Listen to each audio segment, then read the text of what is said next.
Welcome everybody. Citizen Sports Talk, Channel 20.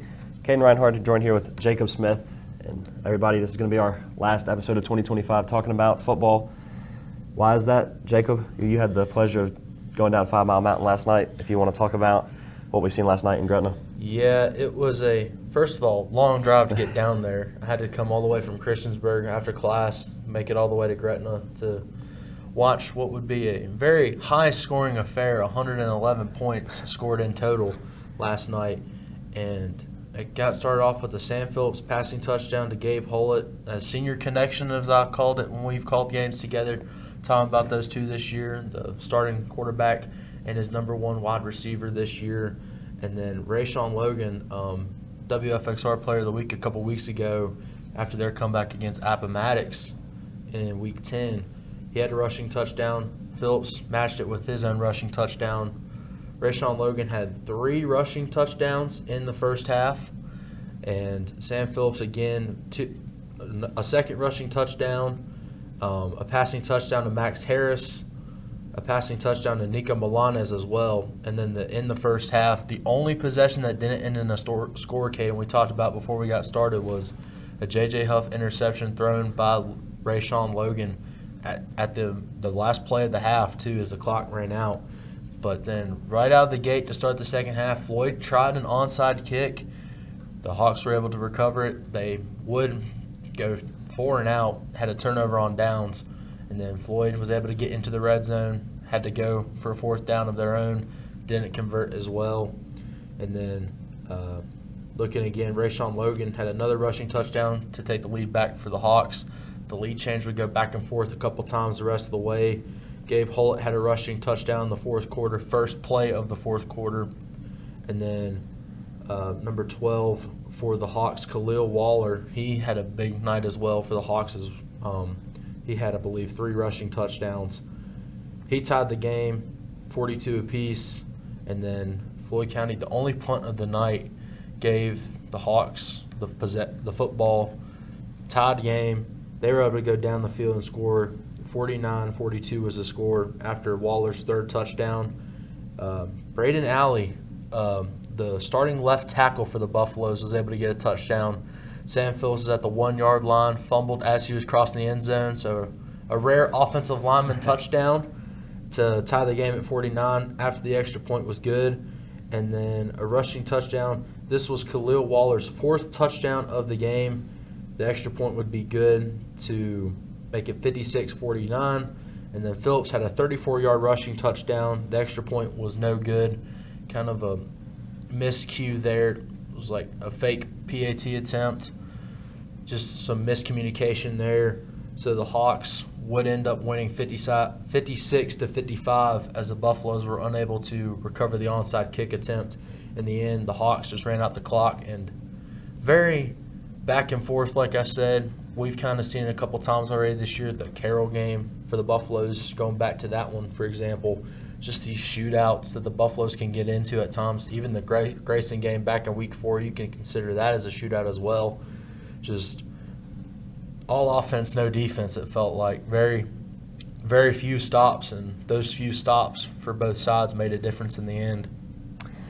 Definitely, I mean, you really hit it there with the Carroll game. I mean, that was the first kind of shootout we've seen. But just kind of taking it one step further, I think it was those games where the Buffaloes' kind of defense stepped up is where they were able to fully solidify those victories, like taking it back all the way to Week 1 against Narrows. The defense in the second half stepped up, allowed the comeback in the second half for the Buffaloes. The James River game, a little bit of an offensive scare from the Knights, but then the Buffaloes defense stepped up, stopped them after that 21-point run. So I just think that's where these games have kind of came down. And again, last night, just that rushing attack by Gretna was just too much for the Buffaloes defense. And you talked about it, I think you were referring to the trip that the Buffaloes made to James River in the regular season. Just even going back to last week as well, the Buffaloes defensively were able to make a big stand in those final 2 offensive possessions of the Knights.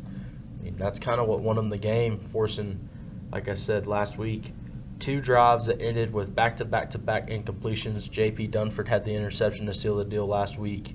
And an offensive affair. Like I said, few stops, and that ultimately made a difference tonight. I believe so. Friday night for the Buffaloes. But transitioning to the other side of Class 2 Region C's bracket, a Three Rivers District matchup. The number 1 seed Glenver Highlanders hosted the number 4 Radford Bobcats. Glenver would pretty much have control of this one majority of the way. The final in Salem, 27-3, as the regional championship for Class 2 Region C will be in Glenver, where the Hawks travel to take on the undefeated still, the 12-0 Glenver Highlanders, 1-2 matchup there. The bracket's kind of played out how it should so far this year, or with this region, for example. The 1 and 2 both come away with the win. And thoughts, just kind of, I know you tuned in for a brief moment with that Glenver-Radford game. What were your thoughts on that one? My thoughts on that one is just kind of more the same from Glenver this season, just another dominant victory for them. I mean, their opening drive, touchdown, and then they were able to, a little bit of a scare. Radford kind of pushed the ball downfield, but stopping them early, and then from there on it was just Highlanders ball and control. I think a little bit early on for the Hawks is just, again, don't let the Highlanders intimidate you. They're undefeated. They're a great team, but you can't win the game in the first quarter, but you can definitely lose it for the Hawks. So I think that's their mindset they need to have. Yeah, that's definitely, especially with a close game like for the Buffaloes and Hawks last night, you got to play a complete 48 minutes and possibly even more with those kind of close affairs. It's possible overtime does come into play. You got to play a complete game in order to have success at this level. Force some mistakes from your opponent. You know, that's going to win you ball games with this level of competition here coming up with the regional championship and then the state's semifinals and championship in the next 3 weeks. I think so. But we'll go ahead and transition over to Class 3, Region D. The Cavaliers travel to Magna Vista Friday night, a 1-4 matchup. Carroll County, usually we've seen them have control for the most part. Last week was a close win against Northside, 27-21. The Magna Vista Warriors were undefeated for majority of the regular season. They lost to George Washington in overtime their final week of the regular season. And Magna Vista, majority of the game, had control, especially late in the second half. Magna Vista would pull away with the win 64-28 in what will be the home team of the regional championship in the Magna Vista Warriors, and a Roanoke City matchup. William Byrd out of Vinton going to Lord Botetourt, or Roanoke area. A rematch of the regular season. William Byrd 21, Lord Botetourt 35. It was back and forth early. Botetourt kind of took control late in the game. So another example, we saw it with Class 2 Region C. We see it again now with Class 3 Region D. The 1 and 2 will be the two teams in the regional championship. I think you said it earlier on with the Buffaloes region. It's kind of expected how we seen the region to play out, and I think that's exactly what we thought here. I mean, Carroll, their offense, very unique, so obviously they had the chance to go in there against the Warriors and maybe upset them, but Magna Vista just seemed to be too much, got out to that early lead, and for the Cavaliers, that offensive scheme they run, it's hard to come back from. Yeah, usually, I mean, we've seen it a couple times. They can play in shootouts with that kind of style of play. I mean, they just run the football. They do what they do offensively. They can play in a shootout if they need to, kind of just staying with the football, just the,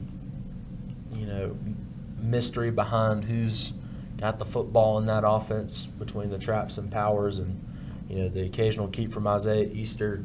But one thing we've mentioned time and time again, I think you kind of hinted on it earlier, the games they've won, they never really trailed in that game. If they did, it was usually a back and forth affair.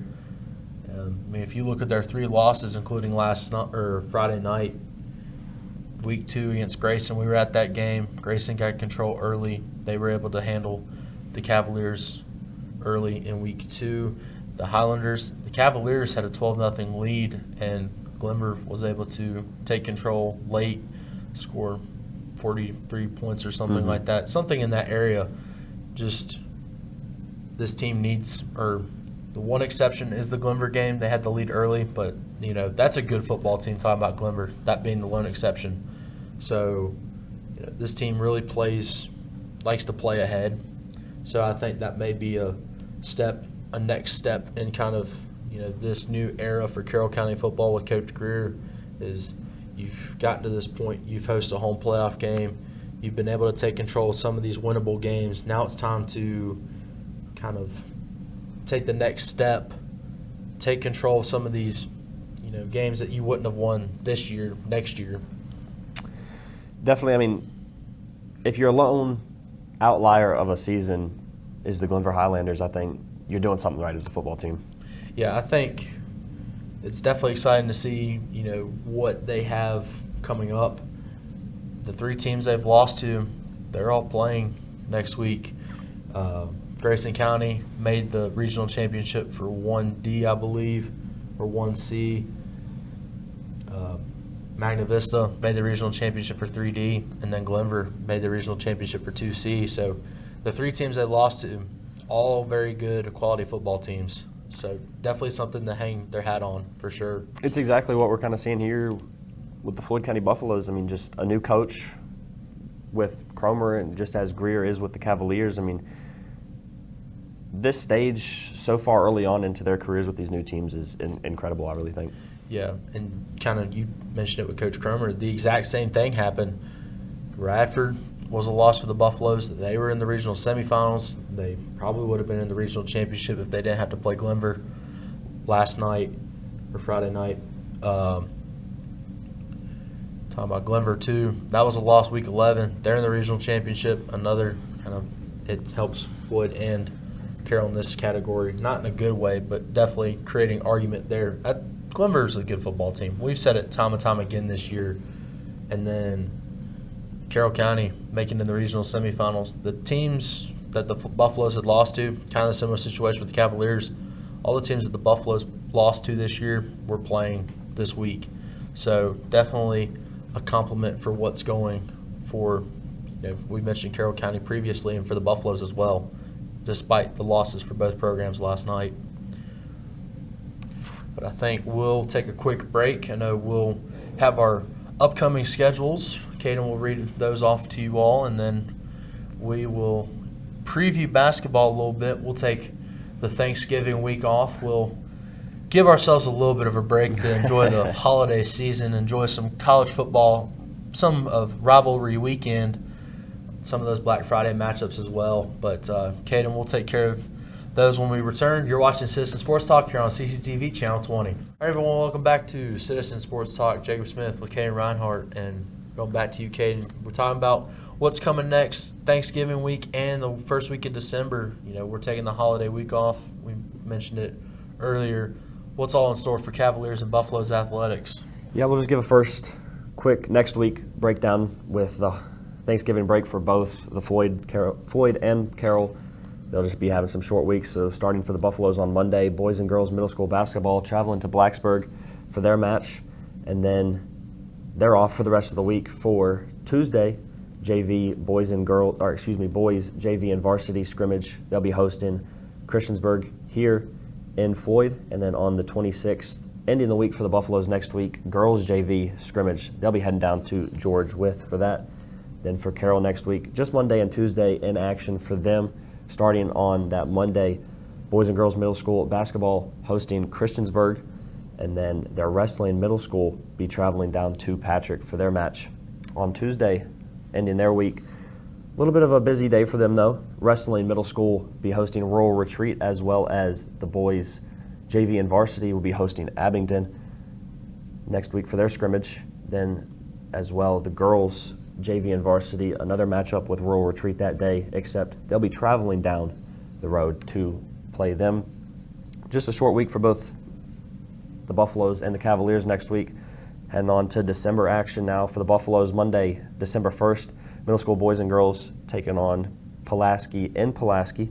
Tuesday, JV and varsity boys and girls both be taking on Blacksburg. Of course, though, the boys traveling to Blacksburg, and then the girls here hosting the Bruins. That'll be on Channel 20 and NFHS. Then on Wednesday the 3rd, boys and girls middle school hosting Central Academy. Thursday, boys and girls middle school basketball, another hosting match against Dalton Intermediate that day, then ending their busy week with matchups, of course, like I just mentioned, all throughout the week. Boys and girls JV and varsity both playing Auburn. The boys traveling down the road up Route 8, and then the girls get to host Auburn here. Then for the Cavaliers, starting their December off on the 1st, boys and girls swim and dive meet. They'll be hosting Galax. And then Tuesday, wrestling middle school trio.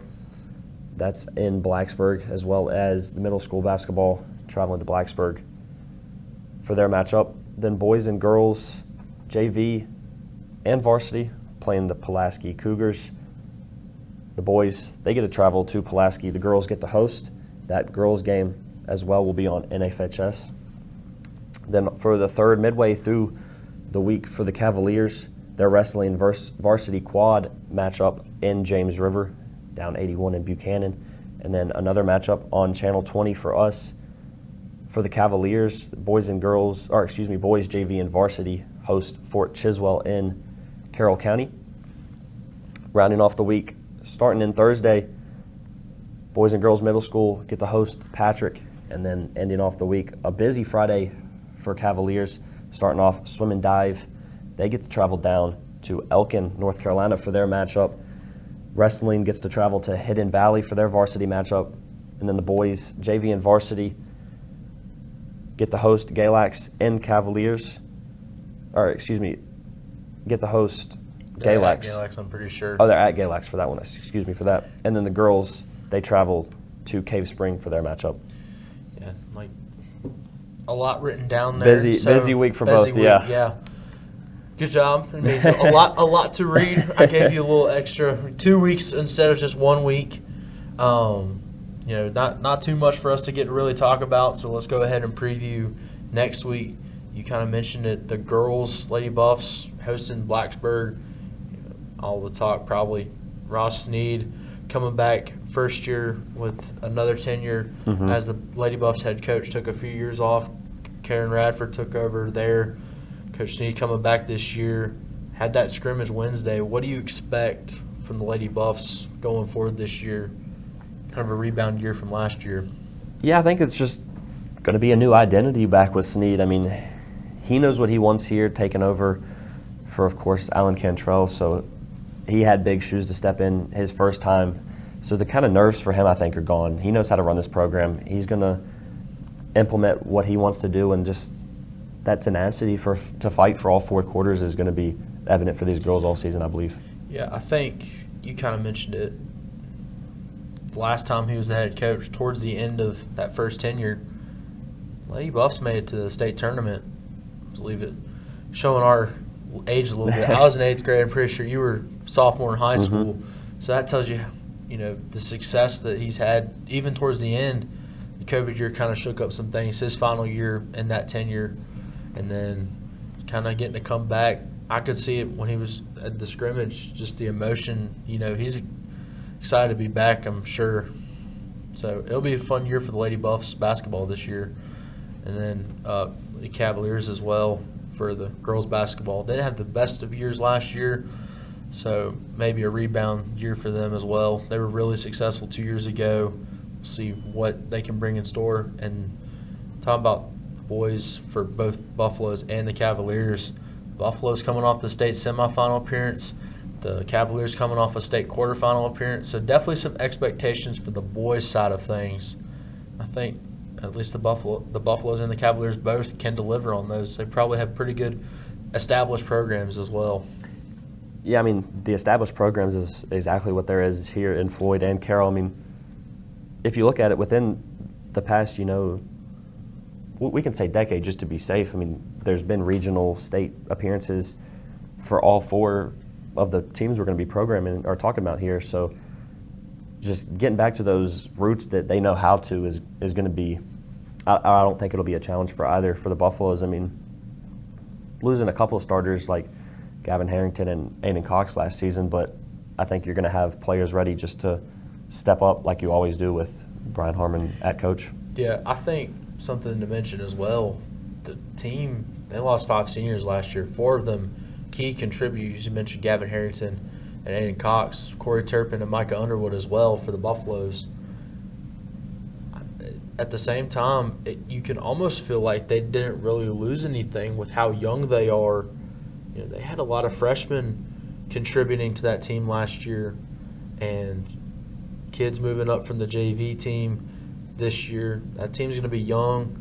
They're going to be very experienced for how young they are. You know, some of those freshmen, like I mentioned, that were a part of the team for the semifinal appearance last year, get a year under their belt, a year to develop as well during the offseason. So it'll be interesting to see how that success can mount to this year.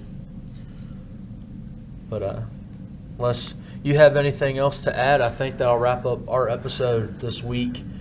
We'll see you guys in 2 weeks. We'll be covering the first week of basketball for the Cavaliers and the Buffaloes, girls and boys. So we'll stay tuned 2 weeks from now, and have a great rest of your weekend, ladies and gentlemen.